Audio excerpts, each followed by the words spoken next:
buktikan kecintaan tersebut. Bagaimana membuktikan kecintaan tersebut? Fattabi'uni, yaitu dengan mengikuti aku, mengikuti perintah Rasulullah, mengikuti sunnah-sunnah Rasulullah.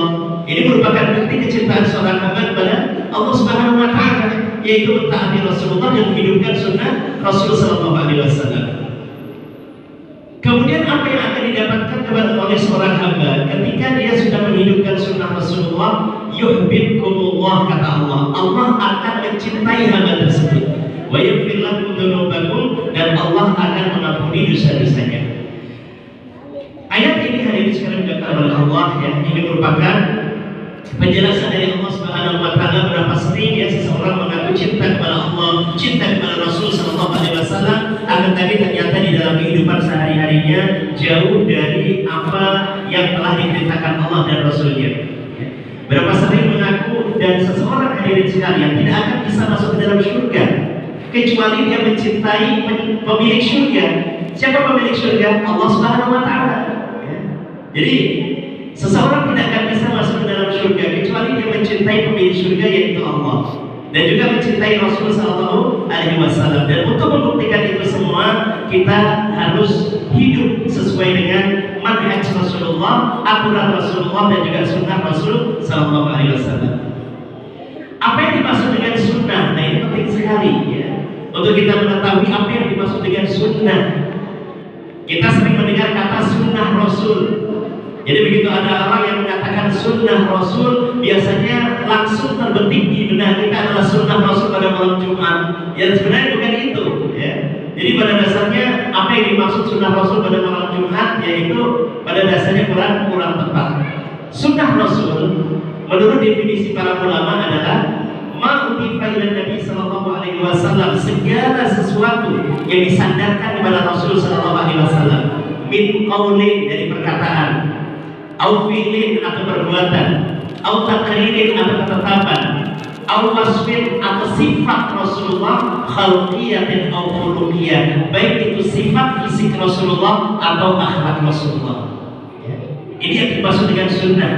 Jadi segala sesuatu yang disandarkan kepada Rasulullah, apa termasuk perkataan Rasulullah, perbuatan Rasulullah, ketetapan Rasulullah, sifat-sifat Rasulullah, itu semuanya termasuk sunnah Rasulullah, dan kita diperintahkan untuk mengikuti sunnah-sunnah tersebut.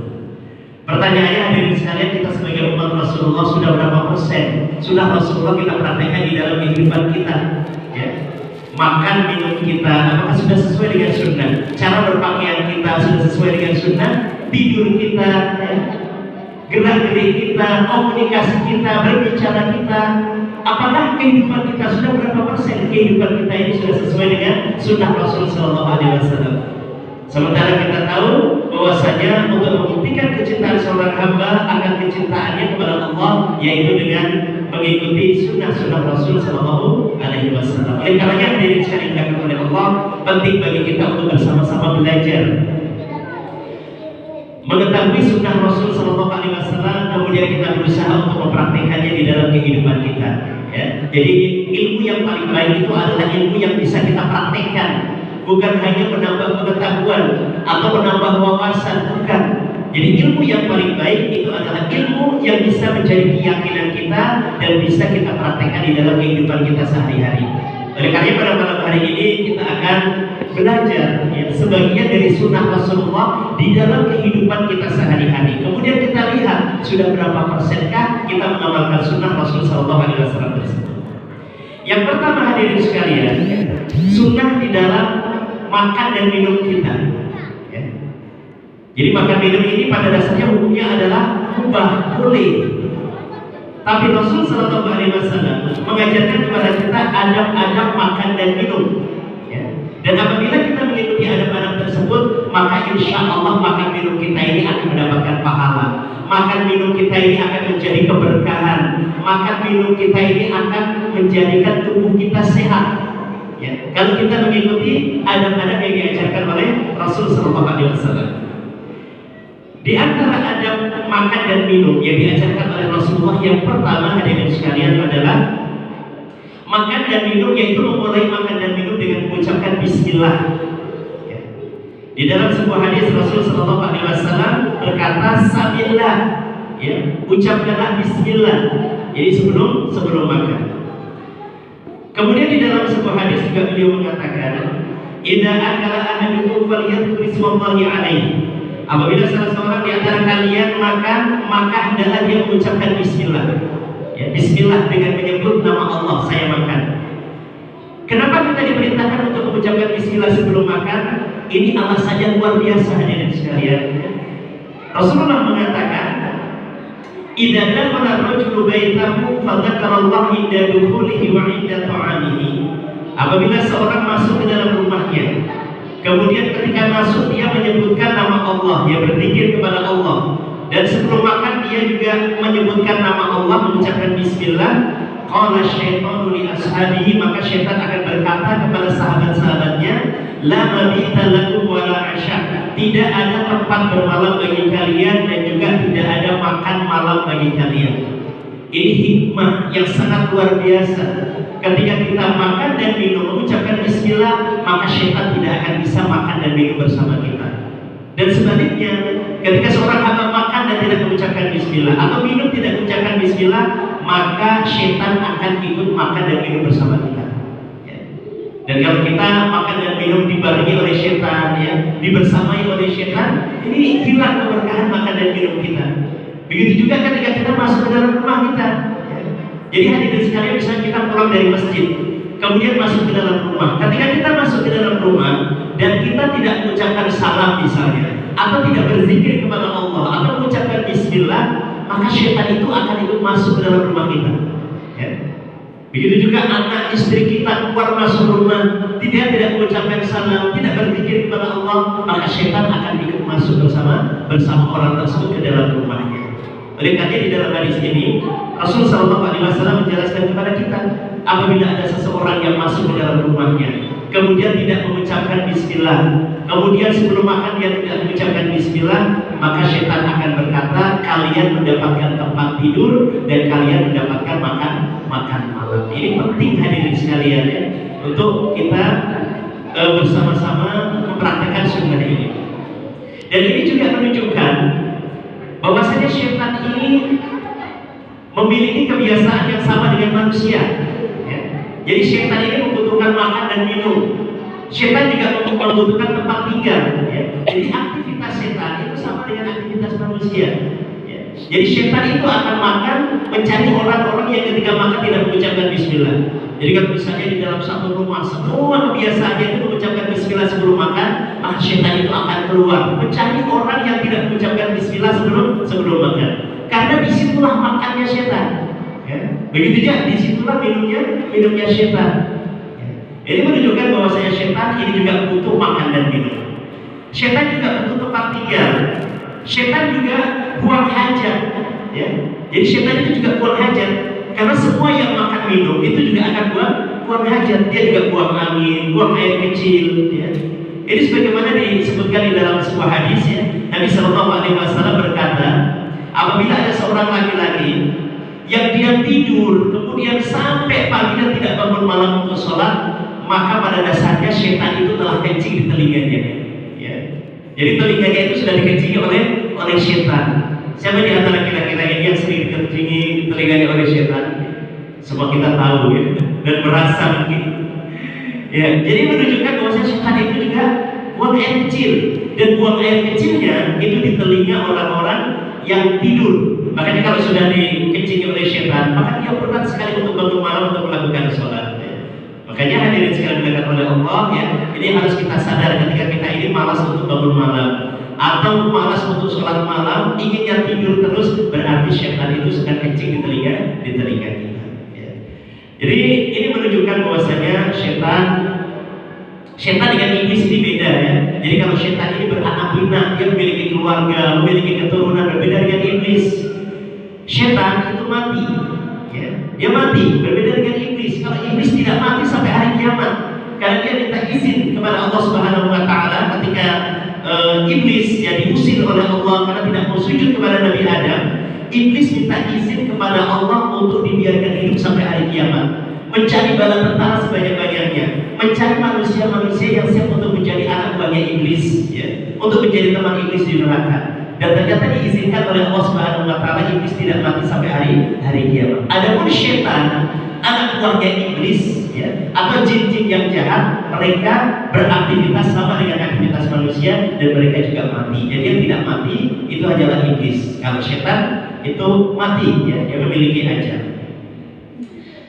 Jadi itu hikmahnya hadirin sekalian, ya. Kenapa Rasul Shallallahu Alaihi Wasallam memerintahkan kita sebelum makan untuk mengucapkan Bismillah agar syaitan tidak ikut makan bersama kita. Ya.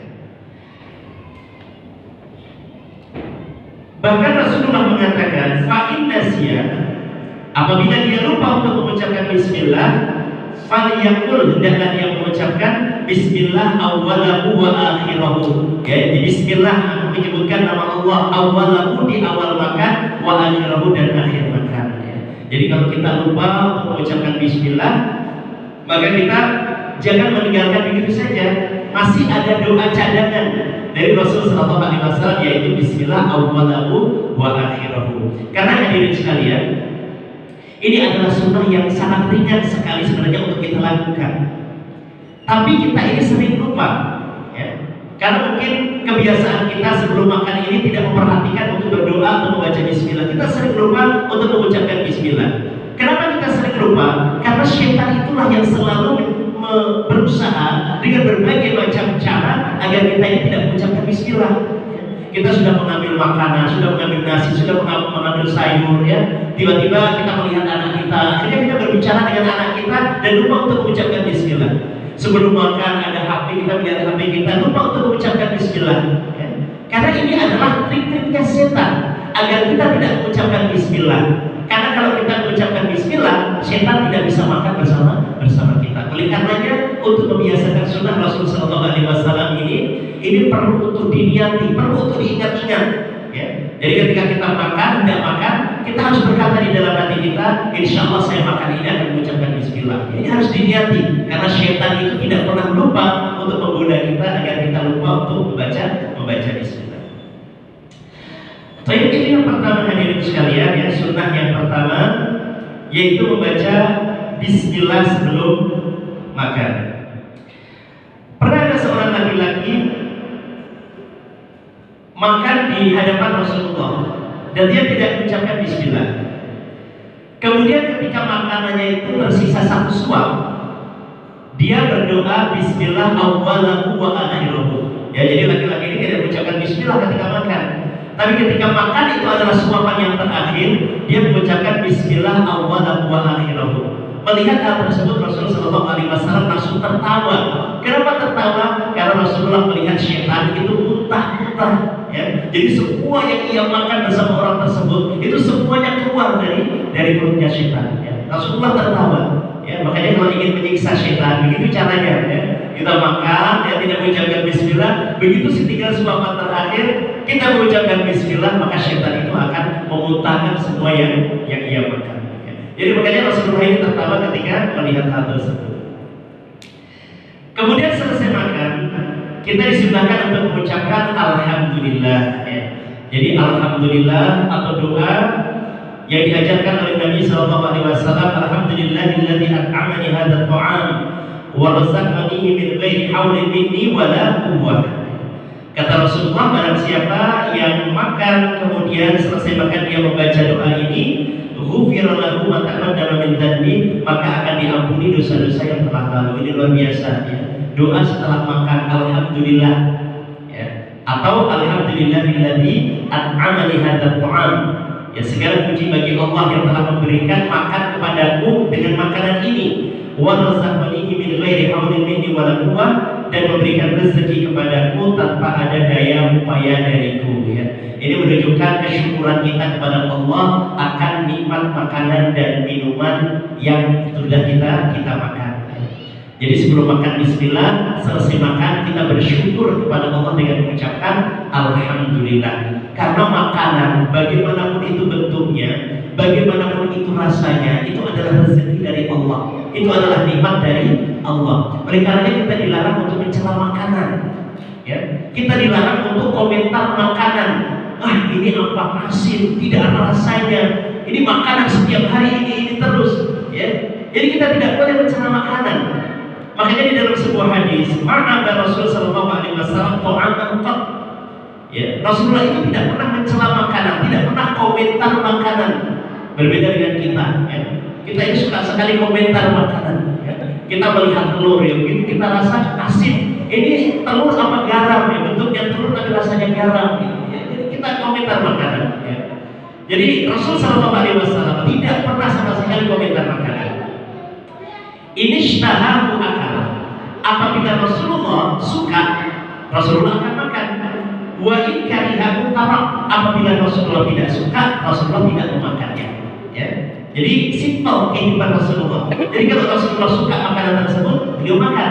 Tapi kalau Rasulullah tidak suka, tanpa mencela, Rasulullah tidak makan. Oleh karena pernah suatu hari Nabi SAW dalam jamuan makanan tiba-tiba dihidangkan daging panggang. Rasulullah tidak tahu daging apa itu. Begitu Rasulullah mengulurkan tangannya untuk mengambil daging tersebut, istrinya datang dan mengatakan, ya Rasulullah, itu adalah daging biawak. Ya. Jadi biawak kulit pasir itu adalah daging biawak yang dipanggang. Dan istrinya tahu Rasulullah belum pernah makan makanan tersebut. Lalu setelah tahu ini adalah daging biawak, Rasulullah menarik kembali tangannya tanpa komentar, ya. Jadi Rasulullah tidak makan, ya. Di hadapannya ada Khalid bin Walid. Khalid bin Walid makan daging tersebut, ya. Setelah melihat Rasulullah tidak makan, Khalid bertanya, "Aharamuhu ya Rasulullah? Apakah daging biawak itu haram ya Rasulullah?" Lalu Rasulullah SAW mengatakan, "Lah, itu tidak haram.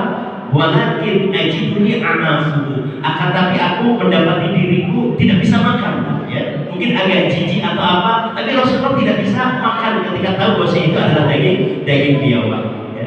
Jadi Rasulullah tidak mencela makanan tersebut, tidak mengatakan ini menjijikkan dan sebagainya.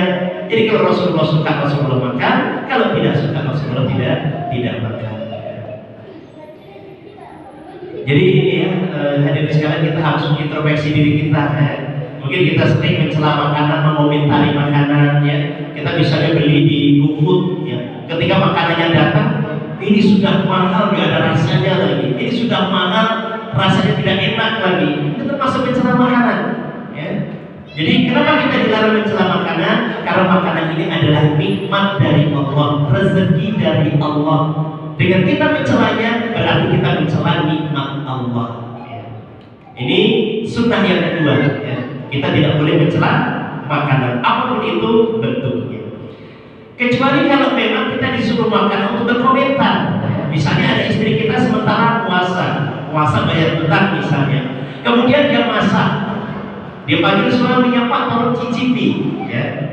Berarti kita disuruh mencicipi untuk berkomentar, ya. Kita mencicipi sedikit satu sendok misalnya, terlalu asin atau kurang asin atau rasanya hambar, nggak jadi masalah, karena memang kita makan untuk berkomentar, ya.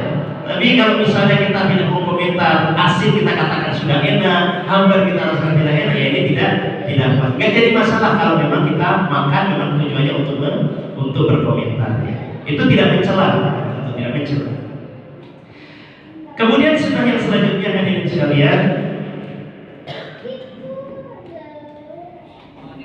ya, di antara sunnah makan dan minum yaitu disunahkan bagi seseorang untuk makan dengan cara tidak bersandar, ya. Jadi kalau kita memiliki kursi-kursi yang bersandar, meja makan, kemudian kursinya bersandar, ya, kita tidak disukai oleh Rasulullah untuk makan sambil bersandar. Jadi sambil menyandar kemudian kita makan. Di dalam sebuah hadis, ya, Rasulullah SAW mengatakan, "La akulu muttabi'an." Aku tidak makan sambil bersandar. Ini sebagai isyarat dari Rasulullah bahwasanya apa yang dilakukan oleh Rasulullah itu adalah sunnah, dan sunnah Rasulullah itu pasti akan membawa kebaikan, ya. Makanya para ahli kesehatan mengatakan makan bersandar ini memiliki dampak negatif. Apa dampaknya? Menjadikan makanan itu terhambat untuk sampai ke lambung, ya. Jadi perjalanannya itu lama sekali, sangat lambat sekali untuk sampai ke pencernaan, untuk sampai ke lambung kita. kalau kita makannya sambil bersandar. Ya.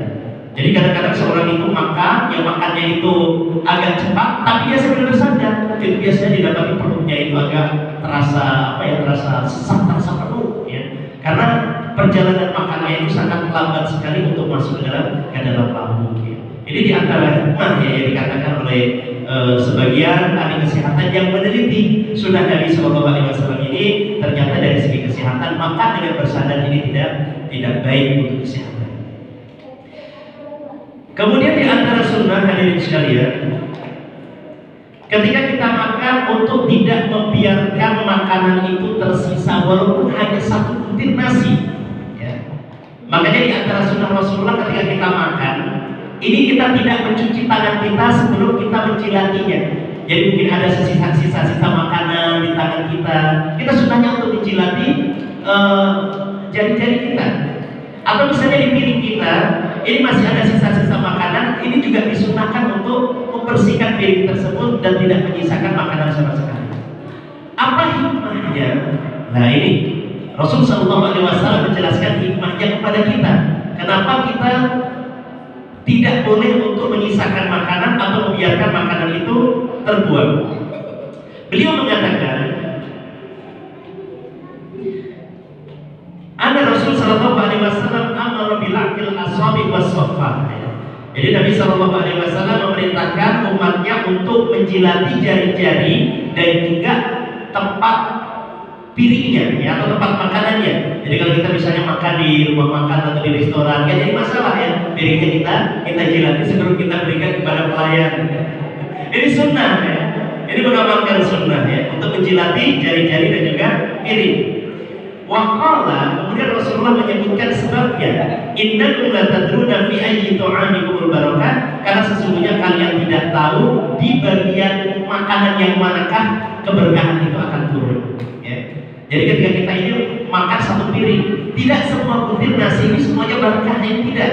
Ya. Allah Subhanahu wa taala menurunkan keberkahan itu hanya di sebagian makanan kita. Jangan-jangan makanan yang tertempel di jari-jari kita atau yang berjatuhan atau yang tersisa di piring kita, itulah letak keberkahan dari makanan kita pada malam itu. Ya. Oleh karenanya Rasul Shallallahu Alaihi Wasallam memerintahkan kita untuk benar-benar bersih ketika kita ini berhenti dari makanan ini. Lalu bagaimana jika ada nasi yang berjatuhan dan lain sebagainya, atau makanan yang terbuang? Ya, di dalam sebuah hadis Rasul Shallallahu Alaihi Wasallam bersabda, "Idza saqatat luqmatu ahadikum falyakhudha." Apabila jatuh makanan salah seorang di antara kalian, hendaklah dia mengambilnya. Satu butir nasi, dua butir nasi, ya. Apabila jatuh dari piring kita di atas meja makan, kata Rasulullah, hendaklah dia mengambilnya. Wal yumit anhal adab, dan hendaklah dia menghilangkan kotorannya. Jadi kalau kotor kita buang sedikit, ya, kotorannya. Wal yakulha, dan hendaklah dia memakannya. Kenapa? Wala yada'ha lisyaitan, janganlah dia membiarkan makanan tersebut sebagai makanan syaitan. Ya, ini menunjukkan bahwasanya makanan yang berjatuhan dan tidak kita ambil, apapun itu bentuknya, sekecil apapun, maka itu akan menjadi makanan syaitan. Ya. Apalagi kalau kita terbiasa makan, kemudian masih ada sisa makan, kemudian kita buang. Ya. Ini kan kadang ada orang yang makan, apalagi kalau di acara walimah. Di acara walimah itu biasanya orang mengambil itu bukan secukupnya, tapi sebanyaknya. Dia sudah tahu bahwasanya kebiasaan dia kenyang itu dengan satu sendok satu sendok nasi, kemudian dicampur dengan makan macam-macam. Dia ambil satu sendok nasi, dagingnya satu sendok besar, minyak satu sendok, jadi menggunung piringnya, ya. Dan dia tahu bahwasanya dia itu tidak akan mampu untuk menghabiskannya. Jadi sama saja kita memberikan makan kepada syaitan. Jadi kalau makan hadirin sekalian, ini setan itu sedang menunggu kita, ya, sedang mengintai kita. Kalau ada makanan yang terbuang, maka itulah yang akan menjadi makanan syaitan. Karena kalau ini terbiasa di meja makan kita, di rumah kita sering buang makanan, maka sama halnya kita ini memelihara setan. Setan tiap hari akan ada di rumah kita karena setan tahu kita ini suka membuang makanan. Ada makanan di dalam rumah kita. Lalu apakah nasi yang tidak termakan itu akan menangis? Ya. Ini kan sering waktu kita kecil, ya. Kita kan dibilang dari ibu kita, kalau misalnya makanan kita ini tidak habis, Ya makan nanti nasinya menangis. Ini kalau nasi menangis ini tentunya ini tidak ya, karena nasi menangis atau tidak menangis ini kan perkara yang gaib, kita tidak bisa mendengarnya ya. Dan tidak ada satu riwayat pun yang mengatakan nasi yang tidak dimakan itu akan menangis. Tapi yang benar, nasi yang tidak termakan itu akan menjadi makanan setan. Jadi setannya itu akan jadi gemuk ya. Jadi kalau setannya gemuk itu akan sehat. Kalau sehat dia akan lebih mampu lagi, lebih kuat lagi untuk menggoda manusia, menjerumuskan manusia. Jadi ini hadirin sekalian yang dimuliakan oleh Allah, dari perkara-perkara yang seperti ini bisa saja rumah kita ini selalu dipenuhi setan, karena rumah kita sering buang-buang makanan. Ya, ini bisa saja ya, rumah kita ini terasa panas, ya, suka emosi, suka uring-uringan, ya, anak-anak bisa susah dikasih tahu. Ini bisa saja karena di rumah kita ini dipenuhi oleh makanan yang menjadi makanan setan. Jadi kalau misalnya memang kita tidak bisa menghabiskan makanan, ya mungkin kita kasihkan kucing. Kalau kita punya ayam peliharaan, kita kasihkan ayam. Itu gak jadi masalah. Kalau kita niatkan sedekah, insya Allah itu akan menjadi pahala. Ya, makanya ini perlu kita juga memiliki hewan-hewan peliharaan ya. Selama itu tidak mengganggu, gak jadi masalah ya. Saya punya kucing, kita taruh di luar rumah ya, atau ayam. Ya. Jadi kalau misalnya ada sisa-sisa makanan yang memang kita ini tidak mampu untuk menghabiskannya, itu kita bisa sedekahkan kepada hewan-hewan tersebut. Ya. Itu selama kita niatkan untuk bersedekah, insya Allah akan berpahala. Kemudian hadirin sekalian dimuliakan oleh Allah, di antara perkara ya, sunnah-sunnah Rasul Sallallahu Alaihi Wasallam di dalam makan dan minum, ya terkait dengan makan dan minum dengan berdiri. Makan dan minum dengan berdiri. Ya, kita sering mendapatkan undangan walimah ya, misalnya di hotel atau di gedung-gedung ya, untuk acara-acara walimah, dan sering kita dapati tidak ada tempat duduk ya, tidak ada kursinya.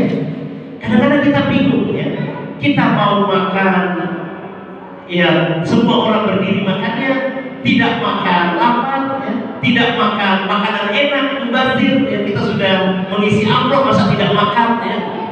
Jadi kadang-kadang kita pikir, tapi kalau makan sambil berdiri bagi orang yang tidak terbiasa, ini kayak lain-lain gitu ya. Akan tapi sebenarnya bagaimanakah hukumnya makan dan minum dengan berdiri? Terkait dengan masalah ini hadirin sekalian, memang para ulama berbeda pendapat. Apakah makan dan minum dengan berdiri itu boleh, makruh, ya, atau sesuatu yang haram? Ya. Ini terjadi perselisihan pendapat antara ulama. Kenapa berselisih pendapat? Karena hadis-hadis dari Nabi Shallallahu Alaihi Wasallam ada yang membolehkan dan ada yang melarang. Makanya para ulama berselisih pendapat. Saya akan membacakan beberapa hadis yang membolehkan. Yang pertama dari Ibnu Abbas, beliau berkata, "Sampaitu Nabi Sallallahu Alaihi Wasallam min Zamzam fasyariba wa huwa qa'im." Hadis diriwayatkan oleh Bukhari dan Muslim. Saya menuangkan air Zamzam untuk Nabi Sallallahu Alaihi Wasallam dan beliau minum sambil berdiri. Ini Ibnu Abbas, ya, anak dari paman Rasul Sallallahu Alaihi Wasallam. Beliau menuangkan air Zamzam untuk Rasulullah dan Rasulullah minum sambil berdiri. Jadi kalau minum sambil berdiri Rasulullah melakukannya, ini menandakan bahwasanya minum sambil berdiri itu hukumnya boleh, ya, karena Rasulullah melakukannya. Hadis kedua yang membolehkan dari An-Nazzali bin Sabarah qala ata Aliun ala babir rahbati bima'in fasyaribat wahina. Suatu hari datang Ali bin Abi Thalib dengan membawa air, lalu di hadapan orang-orang dia minum sambil berdiri. Ya. Jadi Ali membawa air dan minum di hadapan orang-orang sambil berdiri. Orang-orang yang melihatnya heran, ini kenapa minum sambil berdiri? Ya. Akhirnya Ali mengatakan, wa inni ra'aitu Rasul sallallahu alaihi wasallam fa'ala kama ra'aitumuni fa'altu. Sungguh aku telah melihat Rasul sallallahu alaihi wasallam melakukan ini sebagaimana kalian melihat aku melakukannya. Jadi saya sudah pernah melihat Rasulullah minum sambil berdiri sebagaimana kalian melihat aku minum sambil berdiri. Ya. Jadi sahabat mengikuti apa yang dia lihat dari Rasulullah, yaitu minum sambil berdiri. Hadis yang ketiga dari Ibnu Umar. Dan Ibnu Umar ini adalah seorang sahabat yang paling semangat mengikuti sunnah Rasulullah. Beliau mengatakan, "Kunna na'kulu ala ahdi Rasul sallallahu alaihi wasallam wa nahnu namshi." Dulu kami makan di zaman Rasul sallallahu alaihi wasallam sambil berjalan. Ini lebih sedih lagi ya, makan sambil berjalan ya. Ini kata Ibnu Umar, di zaman Rasulullah kami makan sambil berjalan. Wa nashrabu wa nahnu qiyam, dan kami minum sambil berdiri. Hadis ini hadis hasan sahih ya. Diriwayatkan oleh Imam Ahmad di dalam musnadnya. Ya. Ini adalah 3 hadis yang menunjukkan bahwasanya minum sambil berdiri, makan sambil berdiri ini boleh, pernah dilakukan oleh Rasulullah, bahkan juga pernah dilakukan oleh sahabat-sahabat Rasulullah SAW. Kemudian yang selanjutnya hadis-hadis yang melarang makan dan minum sambil berdiri. Yang pertama hadis yang diriwayatkan oleh Imam At-Tirmidzi. Beliau mengatakan, "An Nabi sallallahu alaihi wasallam annahu naha an yashraba ar-rajulu qa'iman." Dari Anas bahwasanya Nabi sallallahu alaihi wasallam melarang seseorang untuk minum sambil berdiri. Qala Qatadah, berkatalah Qatadah, faqulna li Anas, kami berkata kepada Anas, fal antum, ya, jadi kalau minum sambil berdiri dilarang, bagaimana dengan makan? Lalu Qatadah mengatakan dzalika asyar, jadi kalau minum sambil berdiri saja dilarang, makan itu lebih dilarang. Ya. Hadis ini menunjukkan bahwasanya makan dan minum sambil berdiri itu dilarang. Hadis yang kedua, Rasul sallallahu alaihi wasallam bersabda, la yashrabanna ahadun minkum qa'iman. Janganlah salah seorang di antara kalian minum sambil berdiri. Faman nasiya, barang siapa yang lupa minum sambil berdiri, falyastaqi, hendaklah dia memuntahkan apa yang dia minum. Nah, ini peringatan yang keras ya. Jadi janganlah salah seorang di antara kalian minum sambil berdiri. Kalau dia lupa minum sambil berdiri, hendaklah dia memuntahkan apa yang dia minum. Jadi ini beberapa hadis ya yang sahih dari Nabi Shallallahu Alaihi Wasallam yang secara zahirnya menunjukkan bahwasanya makan dan minum dengan berdiri ini diperselisihkan antara ulama karena hadis-hadisnya ada yang melarang dan ada yang membolehkan. Bagaimana kita menyimpulkan hukum ketika terjadi hadis yang seolah-olah kontradiksi? Ya. Sebagian ulama mengatakan yang paling baik itu adalah makan dan minum sambil duduk. Adapun berdiri ini hukumnya boleh. Ya. Jadi yang sunnahnya itu adalah sambil duduk. Sunnahnya, tapi berdiri itu hukumnya boleh. Ada yang mengatakan seperti itu. Ya. Kemudian pendapat yang kedua yang mengatakan bahwasanya hukum asalnya makan dan minum itu sambil duduk. Ya. Kecuali dalam keadaan darurat boleh sambil berdiri. Akan tetapi hadis yang dilakukan oleh Allah dari beberapa hadis ini ya ini menunjukkan bahwasanya makan dan minum sambil berdiri ini sama sekali tidak diharamkan. Itu yang jelas ya. Karena Rasulullah pernah minum sambil berdiri. Yang kedua ya memang mungkin bisa kita mengatakan bahwasanya dalam keadaan darurat, dalam keadaan memang tidak ada jalan lain, nggak jadi masalah makan dan minum sambil berdiri. Walaupun yang paling baik itu dilaksanakan sambil duduk. Ya mungkin ini adalah pendapat yang menggabungkan antara hadis-hadis yang secara zahirnya itu kontradiksi. Saya hadirin sekalian yang mungkin ada hal-hal yang ingin didiskusikan atau ditanyakan sambil menunggu waktu sholat isya, dipersilakan.